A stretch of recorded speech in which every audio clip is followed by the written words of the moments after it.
माननीय मुख्यमंत्री।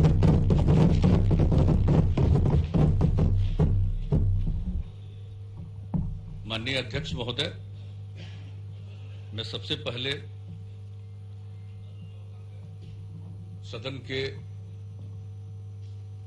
माननीय सदस्यों को इस बात के लिए धन्यवाद देता हूं कि उन्होंने महामहिम राज्यपाल के अभिभाषण पर धन्यवाद प्रस्ताव पर जो चर्चा हुई उसमें भाग लिया। वैसे सभी माननीय सदस्यों को पूरी स्वतंत्रता है अपनी तरफ से कोई भी बात रखने को, लेकिन हम तो एक ही आग्रह करेंगे कि महामहिम राज्यपाल के अभिभाषण को तो सुना है लोगों ने, लेकिन कभी वक्त मिले तो पढ़ के भी देख लेना चाहिए, क्योंकि कभी कभी लोग जो बोल देते हैं अपराध के मामले में या किसी चीज के मामले में, तो इस पर तो पूरी चर्चा होगी। जब अलग अलग विभागों पर चर्चा होती है तो अंतिम दिन तो गृह विभाग पर भी चर्चा होती है, तो उसमें जब पूरी चर्चा होगी उसमें सारी बात आएगी। मैं तो सिर्फ एक ही बात लोगों के ध्यान में ला देना चाहता हूं कि जो महामहिम राज्यपाल का अभिभाषण है उसमें उन्होंने कानून और व्यवस्था की स्थिति पर जो चर्चा की है, उन्होंने लिखा है कि कहा है कि राष्ट्रीय अपराध अभिलेख ब्यूरो द्वारा इन्हें राष्ट्रीय स्तर पर 16 के बाद बहुत विलंब से जारी हुआ है 17 का, और 17 के बाद 18 का जारी हुआ है बिहार में। राष्ट्रीय अपराध अभिलेख ब्यूरो द्वारा वर्ष 2018 के अपराध आंकड़े के अनुसार दर्ज संज्ञेय अपराधों की राष्ट्रीय औसत दर प्रति लाख की जनसंख्या पर 383.5 है, और उसकी तुलना में बिहार में 1 लाख की जनसंख्या पर जो अपराध का औसत है, बिहार में देश भर में 383.5 है औसत, और बिहार का औसत है 222.1। और अपराध दर के आधार पर देश के राज्यों एवं केंद्र शासित प्रदेशों की तुलना में बिहार का स्थान 23वां। इस सब बात को नहीं भूलना चाहिए, लेकिन वैसे चर्चा करने के लिए तो कुछ भी कर दीजिए। इस देश में 23वां स्थान अपराध, जो संज्ञेय अपराध की जितनी घटनाएं घटती हैं। तो खैर कभी इस पर और डिटेल चर्चा करनी, हम पिछली बार भी चर्चा कर चुके, खूब गौर से सुनेंगे, जो वस्तु स्थिति रहेगी उसकी भी जानकारी दे देंगे, लेकिन ये तो सबको गौर करने वाली बात है। अब हम कुछ चीजों के बारे में बताना चाहते हैं कि भाई आखिरकार सरकार ने जो काम किया, और एक तो राज्यपाल महोदय के अभिभाषण में, और दूसरा कल जो माननीय उप मुख्यमंत्री सह वित्त मंत्री जी ने बजट भाषण में बहुत सारी बातों की चर्चा की है, उसको भी कभी गौर से पढ़ लेना चाहिए। इसमें कोई बुराई नहीं है, बोलने के लिए तो सब जो भी इच्छा हो बोलिए। अब आप जान लीजिए कि जो 7 निश्चय की बात हम लोगों ने कही और उस पर जो काम शुरू किया, तो उसमें 24 फरवरी 2020 तक इन योजनाओं के क्रियान्वयन की अद्यतन स्थिति की हम जानकारी दे देना चाहते हैं। जो पहला था युवाओं से संबंधित आर्थिक हल युवाओं को बल, बिहार स्टूडेंट क्रेडिट कार्ड योजना, उसका 5 कंपोनेंट है। उसमें 73,141 छात्र छात्राओं को 850 करोड़ 76 लाख रुपए का ऋण वितरित किया गया। मुख्यमंत्री निश्चय स्वयं सहायता भत्ता योजना 4,14,510 युवाओं को 497 करोड़ 10 लाख रुपए वितरित किए गए। कुशल युवा कार्यक्रम, जो कुशल युवा कार्यक्रम की हम लोग ट्रेनिंग देते हैं, जिसमें कंप्यूटर पर काम करना लोग सीखते हैं, भाषा के बारे में उनको बताया जाता है, और व्यवहार कौशल, किस तरह से व्यवहार किया जाए, इसके बारे में जो हम लोग उनको पूरा प्रशिक्षित करते हैं। और कुशल युवा कार्यक्रम में पूरे बिहार में 1,717 प्रशिक्षण केंद्र कार्यरत हैं, संचालित हैं। अब तक 9,50,264 लाख युवाओं को प्रशिक्षण दिया गया, और अभी 89,406 युवाओं का प्रशिक्षण जारी है। फिर 500 करोड़ रुपए के वेंचर कैपिटल फंड का गठन और इंक्यूबेशन सेंटर की स्थापना की गई। इसका भी काफी इसमें 11,712 आवेदन प्राप्त हुए, उस पर आखिर काम आगे बढ़ता चला गया। 1,381 स्टार्टअप इंक्यूबेशन हेतु होस्ट संस्थान के साथ संबद्ध किया गया। बहुत लोगों को दिया गया, किन्हीं को प्रथम किस्त का, किन्हीं को द्वितीय किस्त का भी भुगतान किया गया है। और जो सभी विश्वविद्यालयों और महाविद्यालयों में, सरकारी विश्वविद्यालयों और महाविद्यालयों में जो हम लोगों ने कहा था कि निःशुल्क वाईफाई की सुविधा देंगे, आज की जो टेक्नोलॉजी है उसका फायदा लोग उठाएंगे, तो 320 से अधिक संस्थानों में ये उपलब्ध करा दिया गया। और अभी प्रति संस्थान, हर संस्थान में औसतन 284 यूजर निःशुल्क वाईफाई का उपयोग कर रहे हैं। तो एक जो हम लोगों का निश्चय था उसके अंतर्गत ये हुआ। और दूसरा तो सबको मालूम है कि महिलाओं को 35% आरक्षण तो फरवरी 2016 से ही लागू कर दिया गया। फिर तीसरा था हर घर बिजली। निर्धारित समय सीमा थी दिसंबर 2018, उसके 2 माह पूर्व अक्टूबर 2018 में ही सभी इच्छुक परिवारों को बिजली का कनेक्शन उपलब्ध कर दिया गया। 1,19,00,000 इच्छुक घर थे, उनको प्रदान कर दिया गया। और बिजली की स्थिति की बात कर दी जाती है, लेकिन याद जान लीजिए कि 2005 में पूरा जो बिजली की खपत थी पूरे बिहार में वो थी 700 मेगावाट या मांग कह लीजिए, और अब वो बढ़कर हो गई है 5,891 मेगावाट। इन चीजों को जानना चाहिए। फिर उसके बाद हमने कह दिया था कि जितने हमारे पुराने जर्जर तार हैं उनको बदला जाएगा, और ये बताते हुए प्रसन्नता हो रही है कि जर्जर तार को भी बदल दिया गया और इसके अंतर्गत 72,331 किलोमीटर जर्जर तारों को बदला गया, जिसमें 3,070 करोड़ 23 लाख रुपए खर्च किए गए। अभी जो दिल्ली की बात हो जाती है, ये दिल्ली में अभी जो घटना घटी, आग जो लगी, तो जरा दिल्ली के मुख्य सड़कों को छोड़ करके अंदर में चले जाइएगा, राजधानी है, और जा करके जरा देख लीजिए कि किस तरह के जर्जर तार हैं।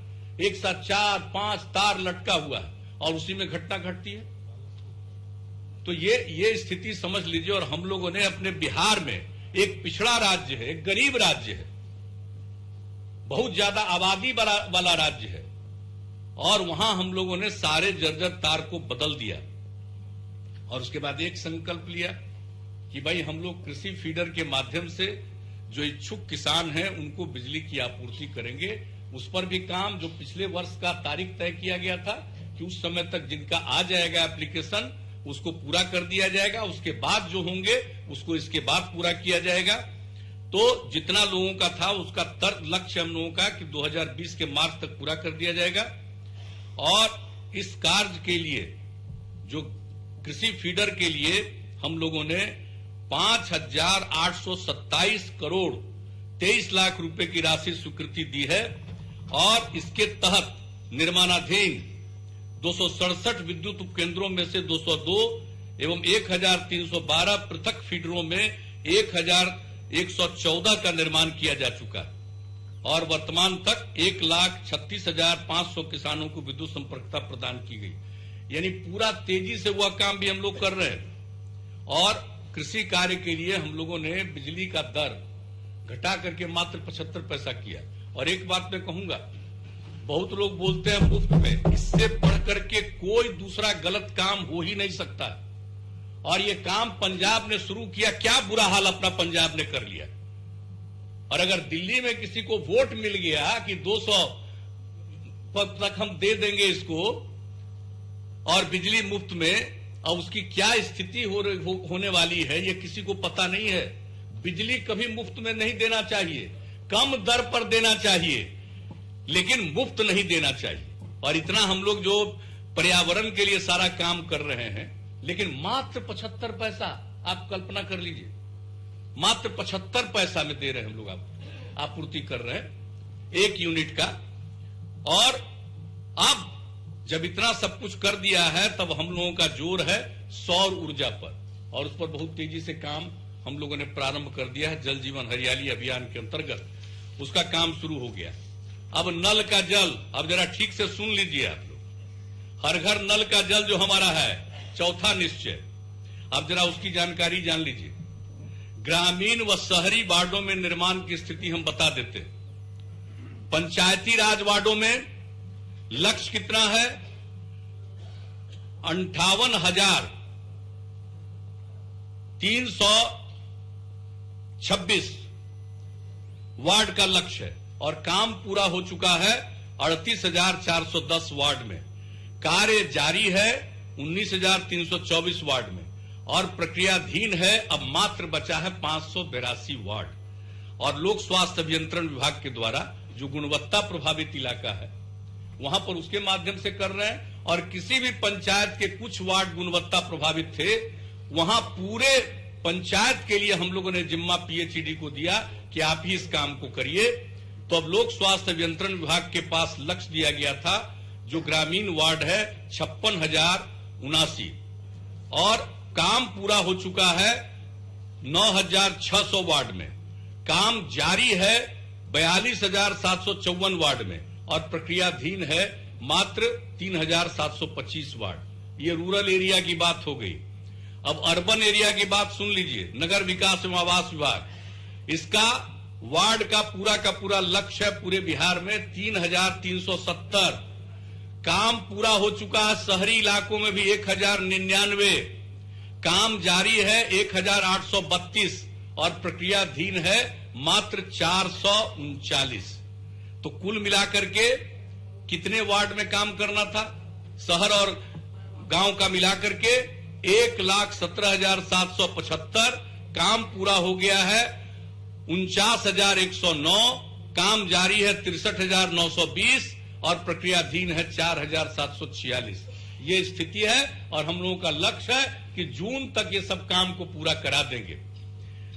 घर तक पक्की गली, हर घर तक पक्की गली और नाली का निर्माण, यह हमारा 5वां निश्चय है।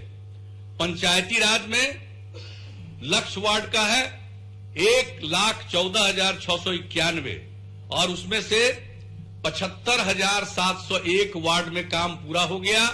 25,277 वार्ड में काम जारी है और प्रक्रियाधीन है 13,713 वार्ड। नगर विकास और आवास का लक्ष्य है 3,371। काम पूरा हो गया है 1,103।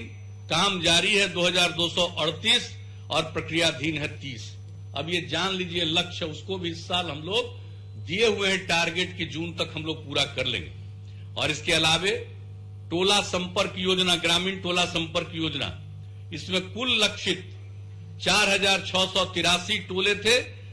4,133 टोलों के पथों का निर्माण कर संपर्कता दी जा चुकी है। अब शेष 510 टोलों पर कार्य प्रगति है। इसमें 346 टोलों की योजनाएं मार्च 2020 तक पूर्ण की जाएगी। शेष 164 टोलों के लिए रैयती भूमि की सतत लीज पर लेने की कार्रवाई जारी है और इन योजनाओं को जून 2020 तक पूर्ण कर लिए जाने का लक्ष्य है। अब शौचालय निर्माण, घर का निर्माण, अब घर का सम्मान, सरकार का लक्ष्य है कि इस वर्ष के अंत तक बिहार को खुले में शौच से मुक्त कर दिया जाए। और उसके बाद जो इंस्टीट्यूशन बनाने का था, अवसर बढ़े आगे बढ़े, कितने इंस्टीट्यूशन की स्थापना हो गई। सभी संस्थानों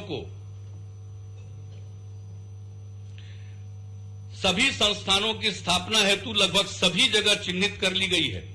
संस्थान की स्थापना की जा रही है। भवन निर्माण का कार्य विभिन्न चरणों में है। 7 निश्चय के अंतर्गत 33 पारा मेडिकल और 5 फार्मेसी संस्थानों की स्थापना की जा रही है। प्रत्येक जिले में जीएन संस्थान के अतिरिक्त 38 के विरुद्ध 10 जिलों में संचालित, 5 जिलों में निर्माणाधीन, 20 जिलों में निविदा की प्रक्रिया में, 2 जिलों में डीपीआर का निर्माण और 1 जिले बेगूसराय में भूमि चिन्हित की जा रही है। प्रत्येक अनुमंडल में एएनएम संस्थान की स्थापना के अंतर्गत कुल लक्ष्य 101 के विरुद्ध 47 अनुमंडलों में पूर्व से संचालित 52 स्थलों की निविदा प्रक्रियारत एवं 2 स्थलों पर डुमरांव एवं तिघड़ा भूमि का चयन किया जा रहा है। सभी चिकित्सा महाविद्यालयों में नर्सिंग कॉलेज की स्थापना की जा रही है। सभी 38 जिलों में इंजीनियरिंग कॉलेज के पठन पाठन हेतु सत्र संचालित हो गए हैं। 15 जिलों में अपने भवन में पढ़ाई हो रही है। शेष 23 जिलों में भवन निर्माणाधीन है, जहां पढ़ाई अस्थायी परिसर से की जा रही है। भवन का निर्माण चल रहा है और इंजीनियरिंग कॉलेज खुल गया 38 में। 38 जिलों में पॉलिटेक्निक संस्थान में पठन पाठन हेतु सत्र संचालित है। 19 जिलों में अपने भवन से पढ़ाई, 12 का निर्माण पूर्ण, 6 जिलों में भवन निर्माणाधीन और 1 जिला जहानाबाद में भूमि हस्तांतरण प्रक्रियाधीन है। सभी 101 अनुमंडलों में ITI के पठन पाठन हेतु सत्र संचालित है। सभी 38 जिलों में महिला औद्योगिक प्रशिक्षण संस्थान यानी महिला ITI में पठन पाठन हेतु सत्र संचालित है। 7 जिलों में अपने भवन से पढ़ाई, 7 का निर्माण पूर्ण, 22 जिलों में भवन निर्माणाधीन तथा 2 जिले गोपालगंज एवं लखीसराय में भूमि हस्तांतरण प्रक्रियारत है। अब ये 7 निश्चय का एक एक डिटेल हमने आपके सामने बता दिया और लक्ष्य रख दिया। जो काम करने का वादा किया जाता है उस काम को पूरा करना हम लोगों का लक्ष्य होता है। अब आपको हम कितनी बातों की जानकारी दें। अब जो हम लोगों ने कितना काम शुरू करवाया, अनेक स्तंभ काम शुरू किया। जितना भी छात्रावास, सरकारी छात्रावास अनुदान, मुफ्त में 15 किलो भोजन 1,000 रुपए का प्रतिमाह करना और जितने हमारे पुराने अनुसूचित जाति जनजाति छात्रावास के जर्जर स्थिति में हैं 19 नए भवनों का तथा 14 छात्रावासों को विशेष मरम्मती हेतु स्वीकृति प्रदान की गई है। हर प्रकार से शुरू किया मुख्यमंत्री ग्राम परिवहन योजना। बताइए, हर एक ग्राम पंचायत में 5 परिवहन की व्यवस्था हम लोगों ने की है। 3 दिया गया अनुसूचित जाति जनजाति को और 2 अति पिछड़े वर्ग को। कितना इसका काम पूरा हो चुका है? 41,930 के विरुद्ध 22,500 लाभुकों को अनुदान वितरित किया गया। अब इस योजना में ई रिक्शा को भी शामिल किया गया। कौन सी जितनी स्कीम्स हैं हर तरह से।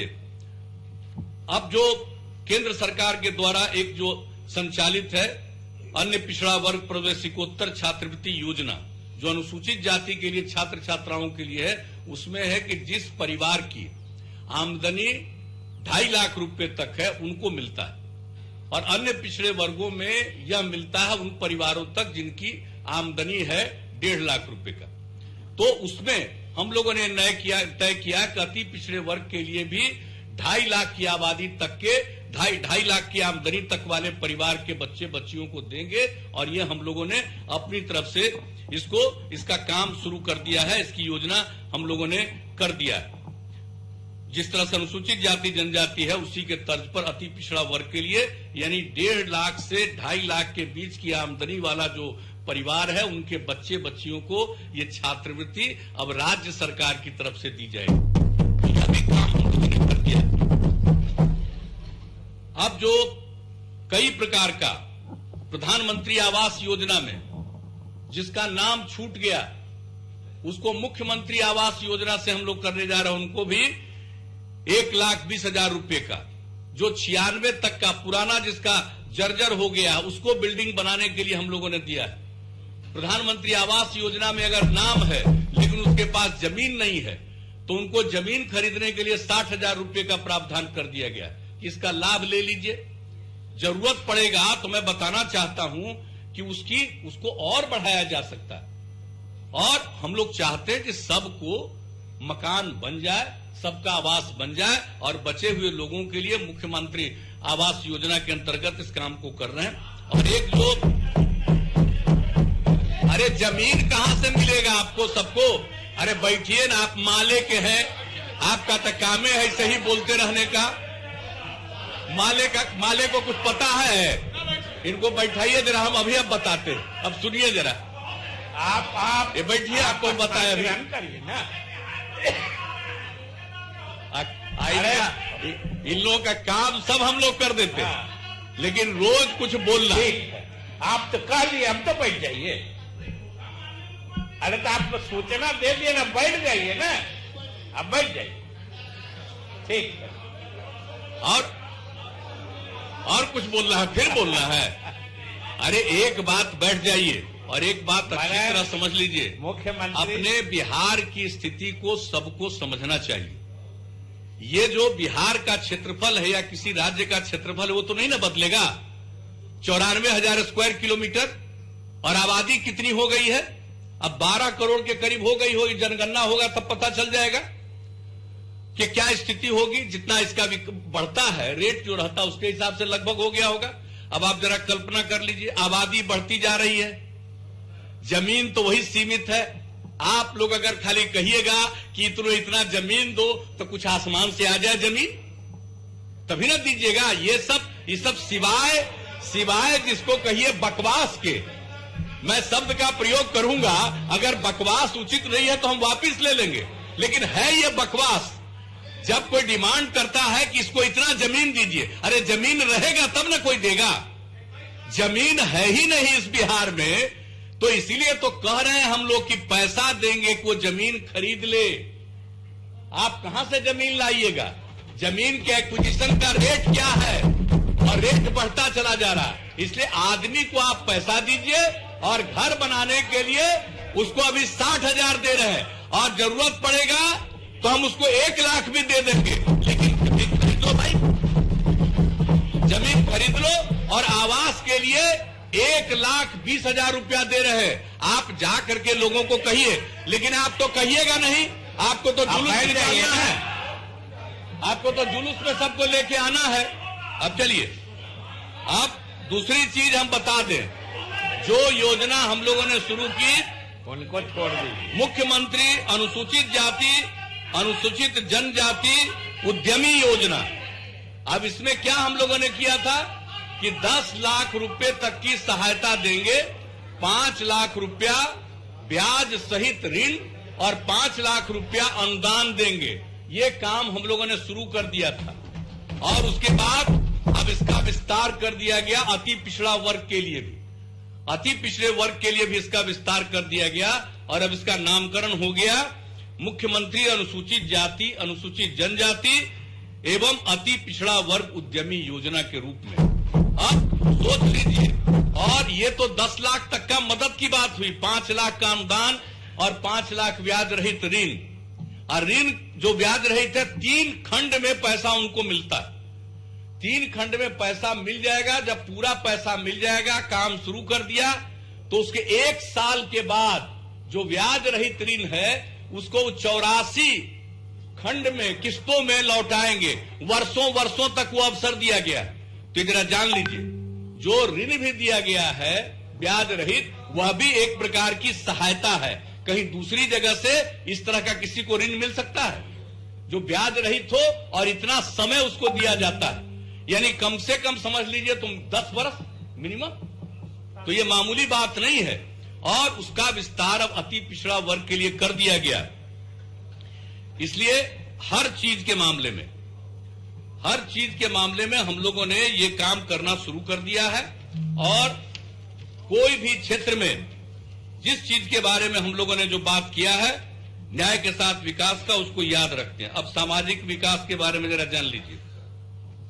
वृद्धजन पेंशन योजना शुरू किया ना। अब वृद्धजन पेंशन योजना यानी किसी की जो भी आमदनी रहे, जो बचे हुए लोग हैं 60 वर्ष उनकी आयु हो गई हो, स्त्री या पुरुष की, उनको राज्य सरकार पेंशन देगा। हम लोगों को जो उम्मीद थी कि कोई ये लगता है 25-26 लाख, लेकिन कुल आवेदन मिला 19 लाख। अब तक 19 लाख आवेदन प्राप्त हुए। जिनकी इच्छा है, बहुत लोगों के लिए उपलब्ध है लेकिन इच्छा नहीं होगी, तो 19 लाख आवेदन हुआ, जिसमें 14,21,000 लाभुकों को स्वीकृति प्रदान कर भुगतान कर दिया गया। 2,10,000 आवेदकों को 1 सप्ताह में स्वीकृति प्रदान कर दी जाएगी। शेष लगभग 2,70,000 की स्वीकृति की प्रक्रिया की जा रही है। अब जरा जान लीजिए।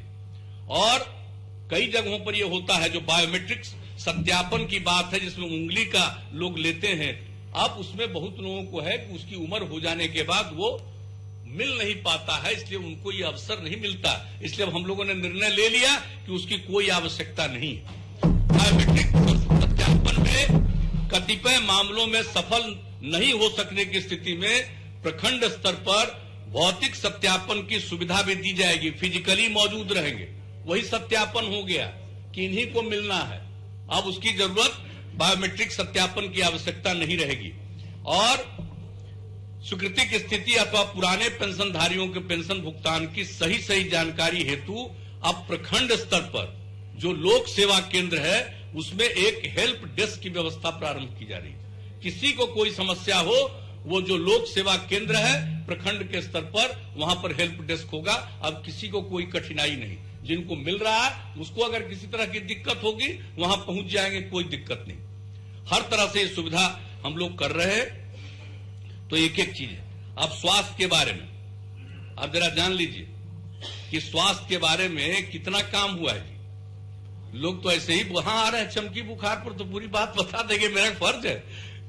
पिछले साल इस पर डिबेट हुआ और वैसे ही था बजट का, हम लोगों ने तुरंत कहा कि स्वीकार कीजिए और उस पर बहस हुई। उसके बाद जो काम किए, मेरा कर्तव्य बनता है ना कि हम जानकारी सदन को जरूर दे दें। शिक्षा जब इस पर बहस होगी स्वास्थ्य विभाग पर, वो तो और विस्तार से बताएंगे, लेकिन सीमित रूप में कुछ जरूरी चीजों के बारे में बता देना जरूरी है। सिर्फ हम एक आपको बता देना चाहते हैं कि किस तरह से हम लोगों ने स्वास्थ्य के क्षेत्र में काम करना शुरू किया। आप जान लीजिए 2005-06 में जो प्राथमिक स्वास्थ्य केंद्र में जो आउटडोर पेशेंट्स आते थे, उसका हम लोगों ने सरकार में आने के बाद ही तुरंत सर्वेक्षण कराया। एक सप्ताह में 39 लोग ही सिर्फ आते थे, यानी एक दिन में एक मरीज या कभी कभी एक के बजाय 2 मरीज आ जाते थे।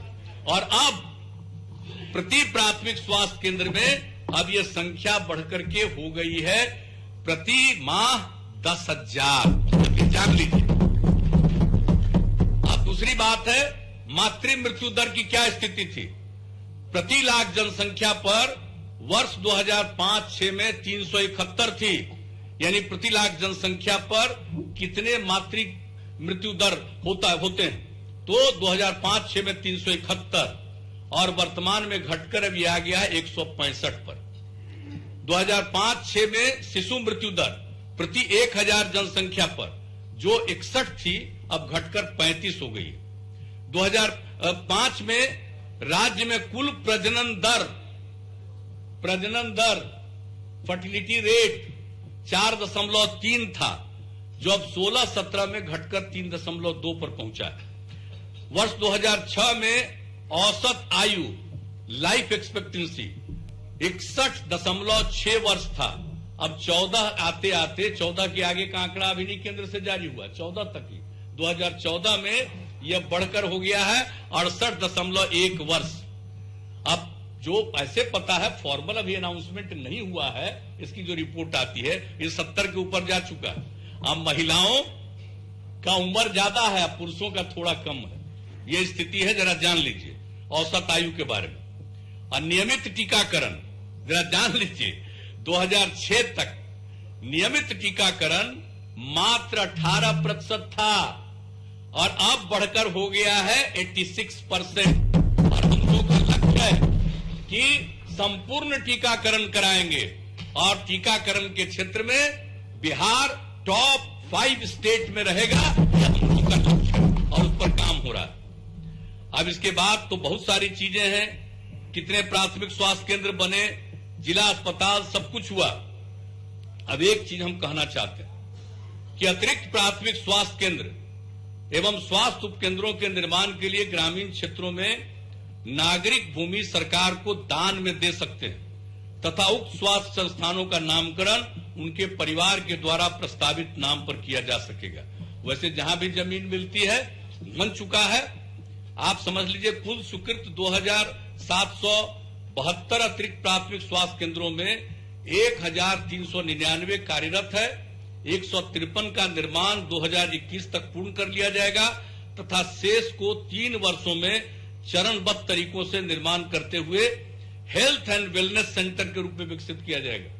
हमारे जितने प्राथमिक स्वास्थ्य केंद्र हैं उसको हेल्थ एंड वेलनेस सेंटर के रूप में विकसित किया जाएगा।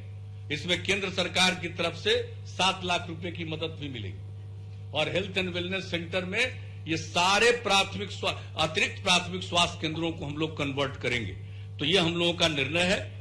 तो इस तरह से किसी भी क्षेत्र में अब एक बात बहुत जरूरी है, जो एईएस है, एक्यूट इंसेफेलाइटिस सिंड्रोम, जो मुजफ्फरपुर से संबंधित मामला था, 24 दिसंबर 2019 को मुजफ्फरपुर जिले के एईएस प्रभावित कांटी प्रखंड के पानापुर हवेली का हमने भ्रमण भी किया। जो जल जीवन हरियाली यात्रा में थे, हम वहां गए जानबूझ करके, क्योंकि हमने ये कहा था कि सोशियो इकोनॉमिक सर्वे कराइए, और जो सबसे ज्यादा प्रभावित होता है इस घटना से एईएस से 5 ब्लॉक, 5 प्रखंड मुजफ्फरपुर जिले का। तो हम एक जगह गए जहां पर यह घटना घटी थी, पीड़ित परिवारों से मुलाकात की, और उस दिन हमने मीटिंग भी की, समीक्षा बैठक भी की। 2019 में मुजफ्फरपुर जिले में 731 बच्चे एईएस से प्रभावित हुए थे, जिसमें 111 बच्चों की मृत्यु हो गई थी। 320 बच्चों को उपचारित करके बचाया गया था, और 5 प्रभावित प्रखंड बोचहा, मोतीपुर, मीनापुर, कांटी, मुसहरी, तो सबका आर्थिक सर्वेक्षण कराया गया।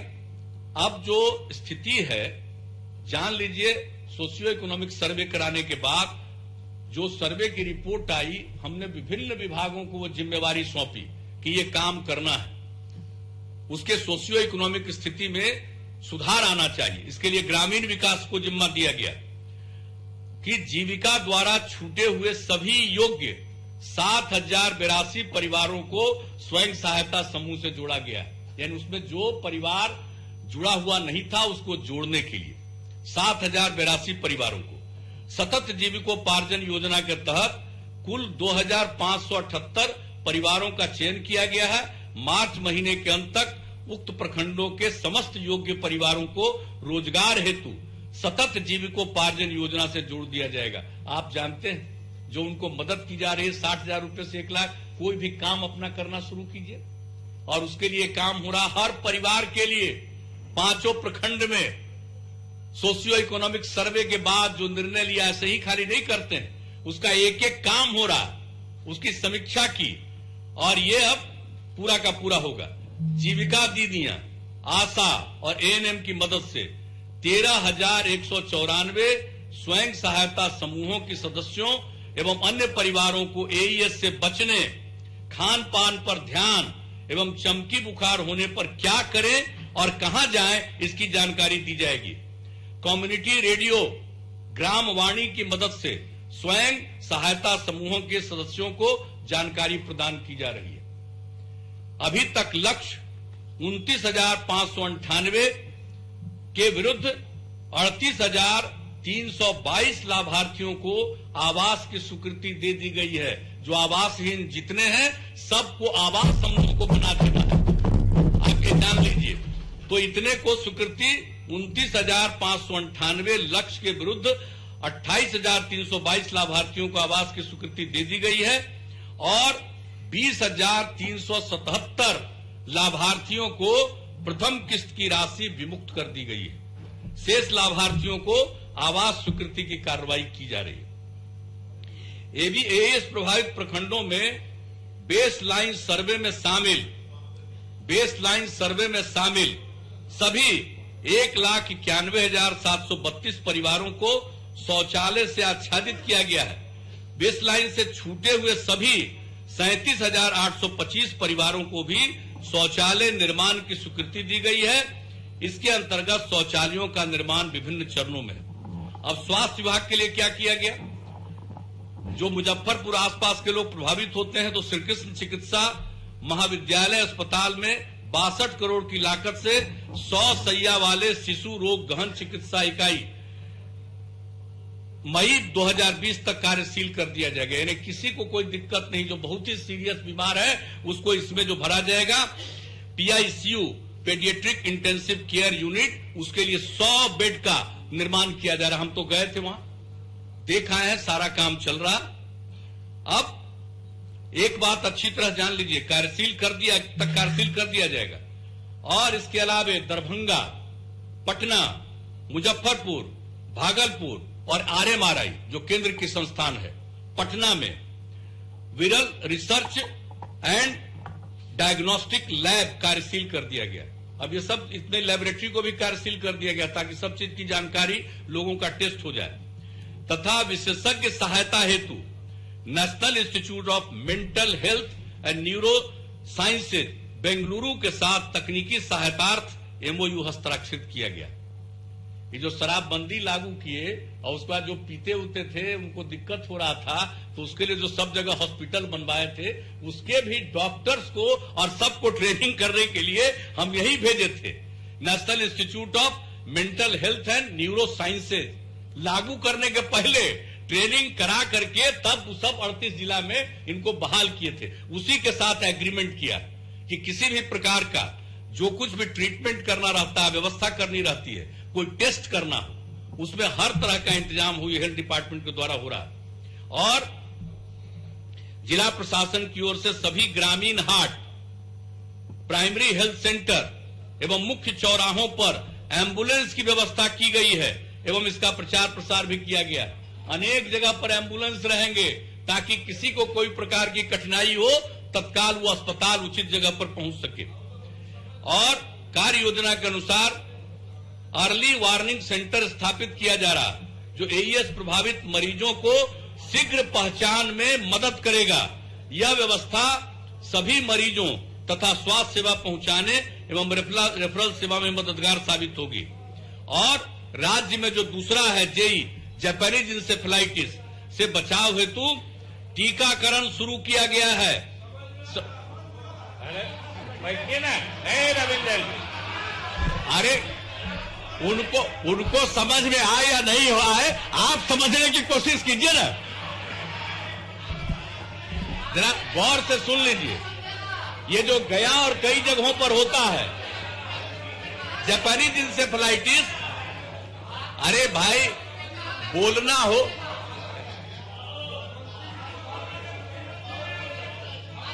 अरे हम कह दिए ना, हम ही ने कह दिए। ललित जी, आप रविंदर जी की इच्छा क्यों पूरी कर रहे हैं? हाँ ठीक बात, सही। जापानीज आप अच्छा से सुन रहे थे, धन्यवाद के पात्र है। जापानीज, सुनिए, जापानीज इंसेफेलाइटिस जो गया वगैरह में इतना सुनने को जानने को मिलता था, जेई, उससे बचाव हेतु उसका टीकाकरण कर रहे हैं अधिकांश जगहों पर। और ये टीकाकरण जेई से बचाव के लिए, जापानीज इंसेफेलाइटिस से बचाव के लिए जो टीकाकरण हो रहा है, वो टीकाकरण 77.31% बच्चों को किया गया है। और अगले 2 महीनों में लक्ष्य है कि संपूर्ण टीकाकरण पूरे बिहार में करा दिया जाएगा जेई का। तो इसलिए ऐसा मत समझिए कोई बीमारी होती है तो हम लोग उससे लोगों को छुटकारा दिलाने के लिए क्या किया जा सकता है, उस पर गौर करने के बाद जो भी संभव है वो काम करने की। खाद्य एवं उपभोक्ता संरक्षण विभाग को जिम्मा दिया गया कि खाद्य आपूर्ति के लिए जितने परिवार उन 5 प्रखंडों में छूटे हुए हैं उनकी सूची तैयार कीजिए। तैयार कर दी गई, पंजीकरण का कार्य भी किया गया है। और विकास मित्रों की मदद से विशेषकर महादलित परिवारों की सूची तैयार की गई और कैंप लगाकर 20,668 योग्य परिवारों को राशन कार्ड का वितरण किया गया। अब आप सोच लीजिए 5 प्रखंडों में क्या था। जब सोशियो इकोनॉमिक सर्वे कराया तो वहां की जो स्थिति पता चली, उसके बाद एक एक काम करवा रहे हैं कि कोई भी आदमी ये राशन कार्ड की दिक्कत नहीं हो, तो इस तरह से किया गया। फिर शिक्षा विभाग में नामांकन योग्य सभी बच्चों की सूची तैयार की गई। ड्रॉप आउट पर जो छोड़ करके निकल गया उस पर विशेष ध्यान दिया जा रहा है। और विभाग द्वारा उन 5 प्रखंडों के सभी विद्यालयों में अरे सुन तो लीजिए, इसके बाद बोलिएगा। सभी विद्यालयों में अब आप जान लीजिए शिक्षा विभाग के द्वारा वो 5 प्रखंड के जितने विद्यालय हैं जिसमें मध्याह्न भोजन होता है, उस मध्याह्न भोजन के साथ उन 5 प्रखंडों में सभी बच्चे बच्चियों को दूध उसके साथ देने हेतु अग्रेतर कार्रवाई की जा रही है।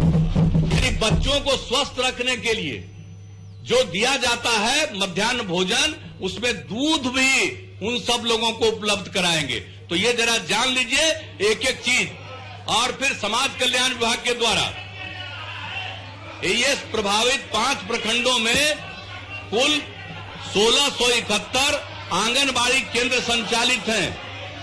अब उसमें जो छूटे हुए थे सभी योग्य बच्चों के पंजीकरण हेतु उसके अतिरिक्त यानी 1671 आंगनबाड़ी केंद्रों के अतिरिक्त 303 नए आंगनबाड़ी केंद्र संचालित किए जा रहे हैं। साथ ही कैंप के माध्यम से पोषण एवं स्वच्छता जागरूकता अभियान भी चलाया गया है।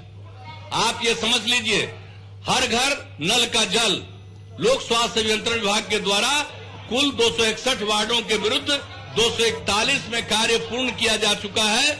20 वार्डों में कार्य प्रगति पर है। पंचायती राज विभाग के द्वारा कुल 1429 वार्डों के विरुद्ध 810 वार्डों में कार्य पूर्ण किया जा चुका है तथा 588 वार्डों में कार्य प्रगति पर है, यानी हर घर तक पक्की गली और नाली का निर्माण। 38 वार्डों में कार्य प्रारंभ किया जाना है। सभी वार्डों में यह कार्य मार्च 2020 तक पूरा कर लिया जाएगा। अब आप समझ लीजिए कि जब घटना घटती है, वर्षों से घट रही है एईएस की, लेकिन इस बार जो हम लोगों को चिंता हुई और सोशियो इकोनॉमिक सर्वे कराया और सोशियो इकोनॉमिक सर्वे के बाद हम लोगों ने कार्य योजना बना करके उसका क्रियान्वयन इस तरफ से किया जा रहा है। इसलिए जरा इन बातों को भी गौर करिए। बोलने के लिए तो स्वतंत्रता है, बोलने के लिए तो स्वतंत्रता है। अब कहीं के लिए भी किसी के लिए भी बात करे तो कितना ज्यादा है शिक्षा के क्षेत्र में। अब शिक्षा के क्षेत्र में क्या स्थिति थी जब हम लोग काम संभाले थे? 12.5% बच्चे स्कूलों से बाहर थे, बच्चे बच्चियां। अब उनको लाने के लिए कितना स्कूल बनवाया, कितने टीचर का रिक्रूटमेंट किया, क्या नहीं हम लोगों ने किया। 21,264 नए प्राथमिक विद्यालय खोले गए, 16,346 नए भवन बनाए गए। बहुत सारे भवन में भवन के साथ ही एक्वायर किया जाता है या लिया जाता है। 16,346 नए विद्यालय भवन बनाए गए। शेष नजदीक के स्कूल अन्य भवनों में संचालित हैं। 19,625 प्राथमिक विद्यालयों को मध्य विद्यालय में उत्क्रमित किया गया है और साथ ही प्राथमिक एवं मध्य विद्यालयों में 2,77,403 अतिरिक्त वर्ग कक्ष बनाए गए। अब आप जरा बताइए कि शिक्षा के क्षेत्र में सबको पढ़ाने के लिए 12.5% बाहर रहता था, अब 1% के अंदर है। और उन लोगों की स्थिति को देखते हुए ही सारा काम जो किया गया, क्या काम किया गया, टोला सेवक, तालमी मरकज स्वयं सेवक, ये सब के माध्यम से जो सबसे ज्यादा स्कूल के बाहर थे वो या तो महादलित थे या अल्पसंख्यक समुदाय के थे, उनको घर के बाहर पढ़ा करके 3-4 साल के बाद स्कूल तक पहुंचाने के लिए इतना बड़ा काम किया गया। टोला सेवक और तालमी मरकज स्वयं सेवक, और इस तरह की स्थिति आई कि 1% से भी कम हो गया। अब कहने के लिए तो लोग जो चाहे वो कहे भाई, कहने के लिए तो जिसको मर्जी आवे उतना कहता रहे, काम जो हो रहा है उसको भूल जा रहे हैं। और कल तो हमारे आदरणीय उप मुख्यमंत्री जी ने भी शिक्षा के बारे में कल बता दिया कि पहले कौन सा स्कूल चल रहा था, फिर क्या हुआ, तो ये सब बता चुके, हम उसको रिपीट नहीं करेंगे। लेकिन ये उसके अतिरिक्त जो बातें हैं, और जान लीजिए हम लोगों ने क्या किया।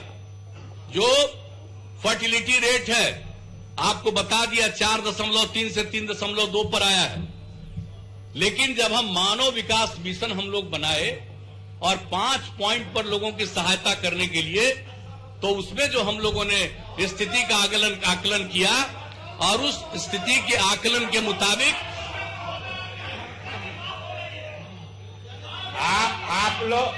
आप लोग सदन में थे। अध्यक्ष महोदय, ये इनको भी हड़ताल पर रहना चाहिए, हड़ताल पर इनको भी रहना चाहिए।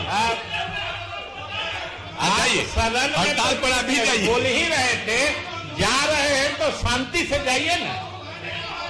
अरे जा रहे हैं तो शांति से जाइए। अभी रहिएगा, हड़ताल पर नहीं जाइएगा तो पूरा हड़ताल पर हम लंबा बात कह देंगे।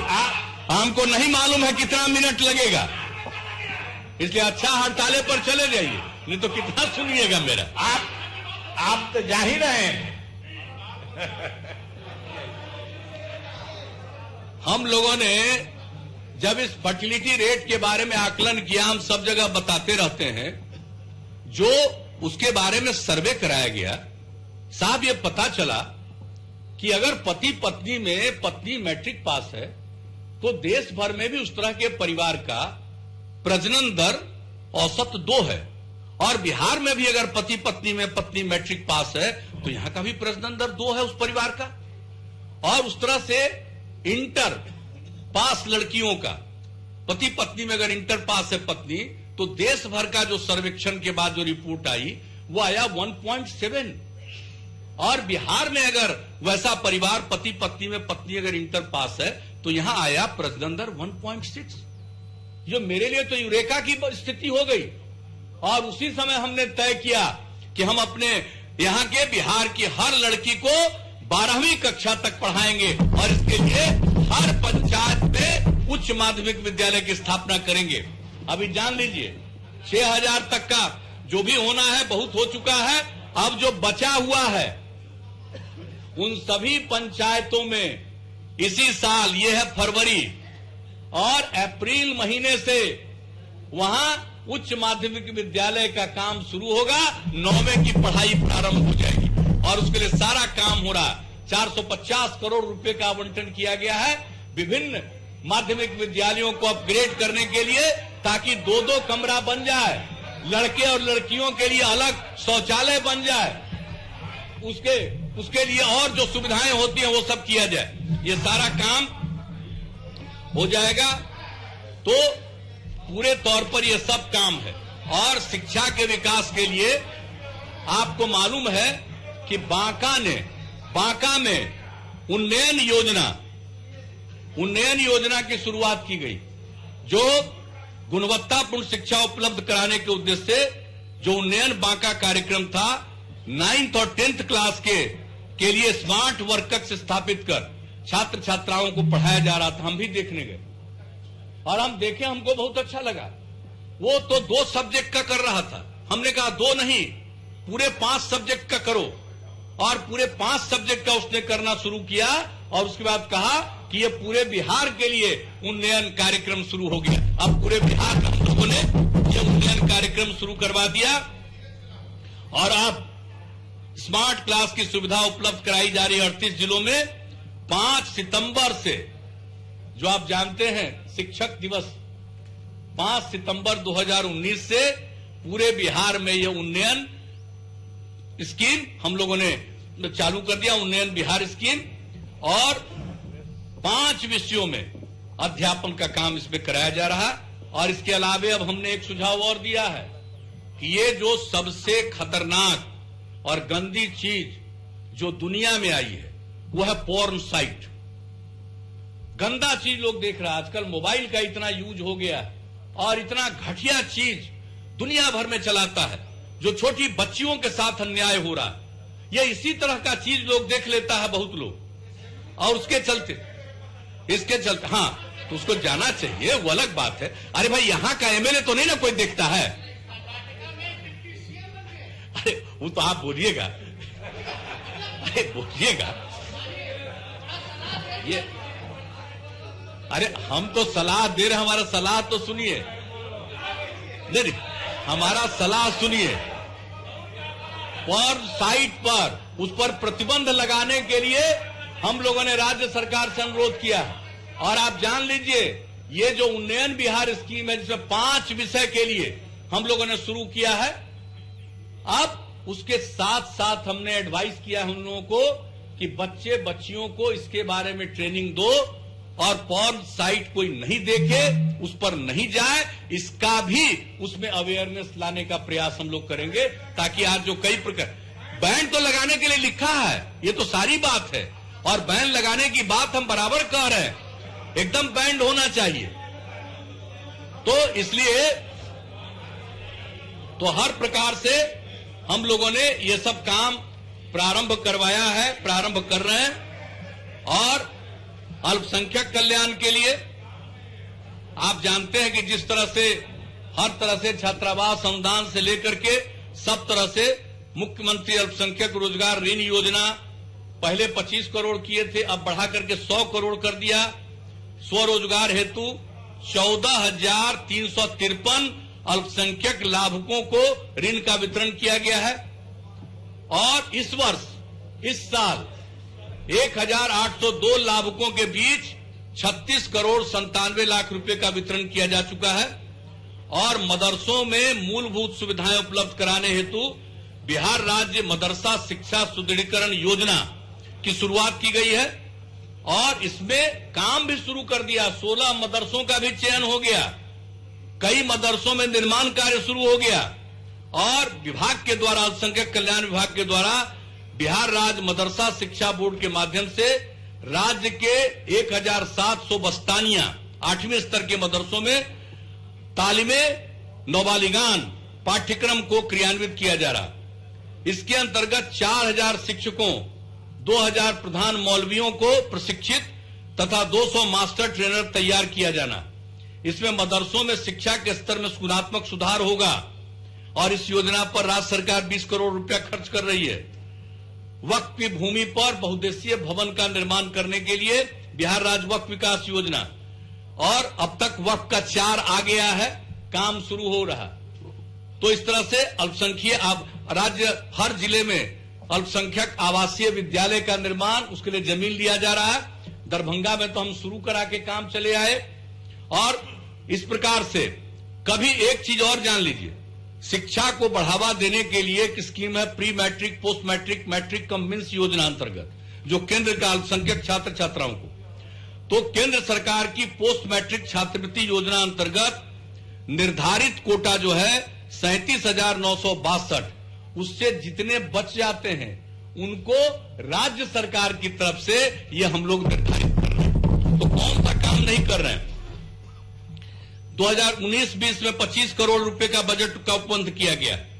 अनेक 31,441 अल्पसंख्यक छात्र छात्राओं को राज्य सरकार द्वारा छात्रवृत्ति दी जाएगी। तो कई प्रकार से काम 2018-19 में 40,047 छात्र छात्राओं पर राज्य सरकार द्वारा खर्च किया गया। तो किसी भी समुदाय के लोगों के लिए, हर समुदाय के लोगों की एक एक बात ही हमने कहा, पूरा बात कहेंगे बहुत समय चाहिए। हर समाज के हर तबके के लिए हम लोग काम कर रहे हैं। और अब जल जीवन हरियाली अभियान, अब बताइए जल जीवन हरियाली, दोनों सदन के माननीय सदस्यों की संयुक्त बैठक जो माननीय अध्यक्ष बिहार विधानसभा ने बुलाया 13 जुलाई को 2019 को, और उसके बाद ये तय हुआ। अब हम लोग ये सब कार्यक्रम कर रहे हैं, 11 सूत्री कार्यक्रम और सब कुछ करके कई काम किया जा रहा है। हम खाली आपको एक अद्यतन स्थिति बता देना चाहते हैं। जिला स्तर पर निरीक्षण में चिन्हित कुल 97,246 सार्वजनिक जल संचय संरचनाओं, यानी तालाब, पोखर, आहर, पईन, ये सब 20,448 अतिक्रमित संरचनाएं हैं, अतिक्रमित हैं। उसमें से 14,308 अतिक्रमण मुक्त करा लिया गया है। शेष 6,140 संरचनाओं को अतिक्रमण मुक्त कराए जाने हेतु कार्रवाई की जा रही है। 1 एकड़ से अधिक क्षेत्रफल वाले 21,470 तालाबों में से 981 तालाबों में जीर्णोद्धार कार्य प्रारंभ किए गए। 142 तालाबों में जीर्णोद्धार का कार्य पूर्ण हो चुका है। 1 एकड़ से कम क्षेत्रफल वाले 28,109 तालाबों में से 6,014 तालाबों में जीर्णोद्धार कार्य प्रारंभ किया गया। 2,621 तालाबों में जीर्णोद्धार का कार्य पूर्ण हो रहा है। मेरा कर्तव्य है कि जो काम हो रहा है हम आपको बता दें, ध्यान रखिएगा कितना तेजी से काम किया, पूरा यात्रा करके, हर जगह स्थिति देख करके, और अब इस पर काम भी प्रारंभ हो गया। तो कुल 19,223 आहरों में से 4,786 में जीर्णोद्धार कार्य प्रारंभ किया गया। आहर का भी 2,281 आहरों का जीर्णोद्धार कार्य पूर्ण हो गया। कुल 28,444 पईनों में 7,058 में जीर्णोद्धार कार्य प्रारंभ हो गया और 3,566 का जीर्णोद्धार कार्य पूर्ण हो गया। मेरा ड्यूटी हम आपको बता दें।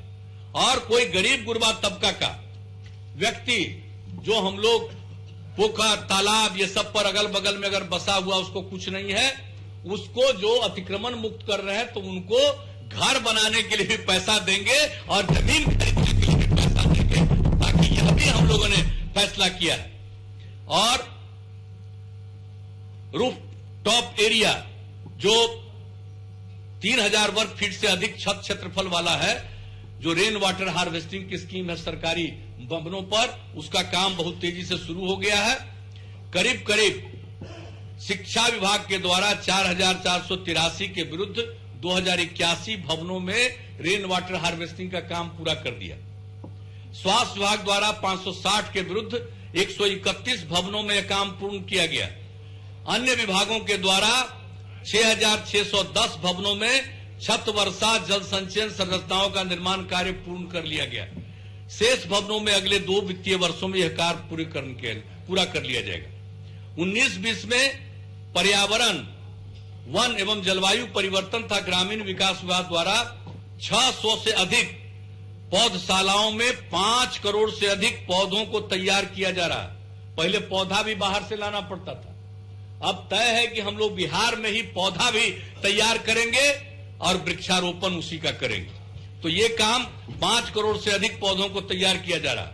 और बिहार पृथ्वी दिवस जो 9 अगस्त को होगा, यानी 9 अगस्त 2020 को बिहार पृथ्वी दिवस के अवसर पर एक दिन में बिहार पृथ्वी दिवस 9 अगस्त 2020 को 2 करोड़ 51 लाख पौधारोपण का लक्ष्य है।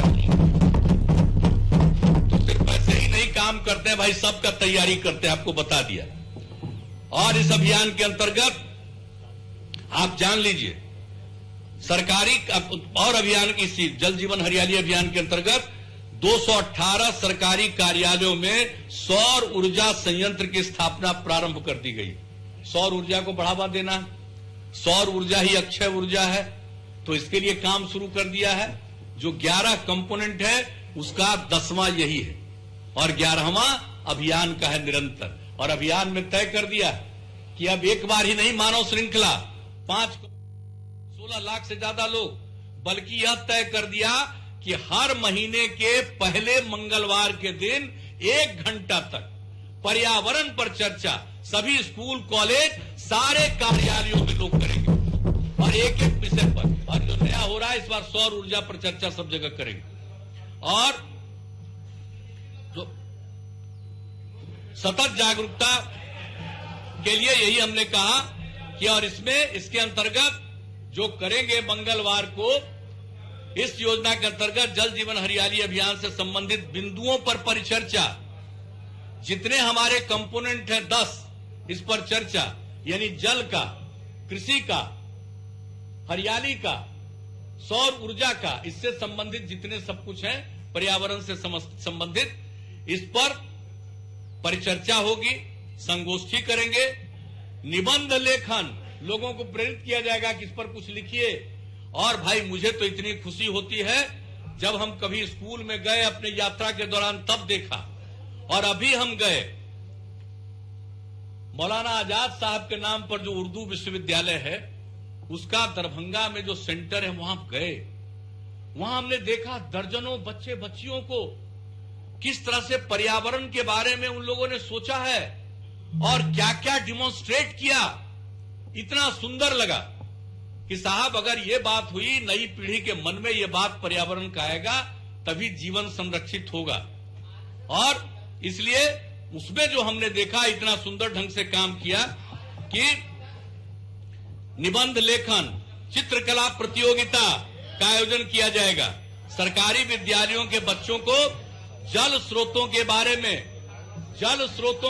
में जानकारी उपलब्ध कराने के लिए बच्चों को विजिट भी कराया जाएगा कि चलो कोई नदी को दिखाएंगे, कोई तालाब को दिखाएंगे, कहीं आहर पैन है उसको दिखाएंगे, यानी बच्चियों को पूरा कॉन्शस करने के लिए। तो हर मंगलवार को, पहले मंगलवार को 1 घंटा इसी पर हम लोग लगाएंगे। यानी जो 11वां आइटम है अभियान, वो सिर्फ एक बार मानव श्रृंखला के लिए नहीं, बल्कि ये सदैव और निरंतर चलता रहेगा, ताकि इसमें कॉन्शसनेस लोगों को आए। और एक बात हम ठीक है, अब हम खत्मे कर देते हैं, कहिए हम बैठ जाए। एक 2-3 मिनट कहिए। नहीं चलिए, एक ही चीज हम कह देते हैं कि किसानों को की आमदनी बढ़ाने के लिए एक पहल की जा रही है। दिनांक 19 फरवरी 2020 को हमने एक मीटिंग की राज्य के विभिन्न, और इसके बारे में माननीय उप मुख्यमंत्री जी ने जानकारी दी। एक वित्त मंत्री के रूप में जो विभिन्न तबकों के साथ बजट तैयार करने के पूर्व जो एक चर्चा करते हैं, तो कृषि से संबंधित उन तबकों से इनकी बातचीत हुई। मुझको इन्होंने सूचित किया कि इस पर हम सबों को सोचना चाहिए। हमने कहा जरूर, ये अच्छी बात है। 19 फरवरी को उन लोगों की बैठक हमने बुलाई। विभिन्न फसलों, उद्यानिक फसल, हॉर्टिकल्चरल क्रॉप्स, जैविक खेती, मौसम के अनुकूल कृषि करने वाले कृषकों के साथ बैठक हुई और उनकी समस्याओं और सुझाव को सुना। यह बैठक बहुत ही प्रभावी और उपयोगी रहा है। और एक निर्णय जो हम लोग कर रहे हैं कि जो राज्य औद्योगिक नीति 2016 है, इसमें हम लोग कुछ संशोधन कर रहे हैं, उसका कुछ विस्तार कर रहे हैं। उसमें भी कृषि आधारित उद्योग को बढ़ावा देने का एग्रो प्रोसेसिंग और पोस्ट हार्वेस्ट प्रबंधन क्षेत्र को शामिल करने हेतु कार्रवाई करने का निर्णय लिया जा रहा है। तो हर तरह से किसी भी चीज को काफी पूरे ढंग से काम किया जा रहा है। तो इसलिए हम इतना ही कहेंगे। वैसे तो और बहुत सारा विषय है, अगर जो अब चले गए तीनों, अब वो तीनों रहते समय खत्म हो गया, तो भाई अगर आपको सिद्दीकी साहब, अगर आपकी इच्छा कि हम बैठ जाए तो हमको क्या दिक्कत है? कहिएगा कि बोलते रहिए तो बोलते रहेंगे, हमको कोई एतराज नहीं। लेकिन और विषय पर भी चर्चा होती, अब उसकी कोई आवश्यकता नहीं है। चर्चा होगी, अनेकों बार चर्चा होगी। तो मैं पुनः यही कहूंगा कि हम लोगों की पूरी प्रतिबद्धता है समाज की सेवा में, समाज के हर तबके के उत्थान में, बिहार के हर इलाके के विकास में न्याय के साथ विकास की प्रतिबद्धता है। और यह काम पूरी श्रद्धा के साथ हम इस काम को हम सब लोग करते रहते हैं। और इसलिए हम अनुरोध करेंगे कि भाई जो महामहिम राज्यपाल का जो अभिभाषण है, उसके लिए उनको हम सब धन्यवाद ज्ञापित करें। यही निवेदन करते हुए आप सब लोगों ने मेरी बात को सुना, इसके लिए धन्यवाद। लेकिन कुछ उस पर गौर भी कीजिएगा, वो बहुत अच्छा होगा।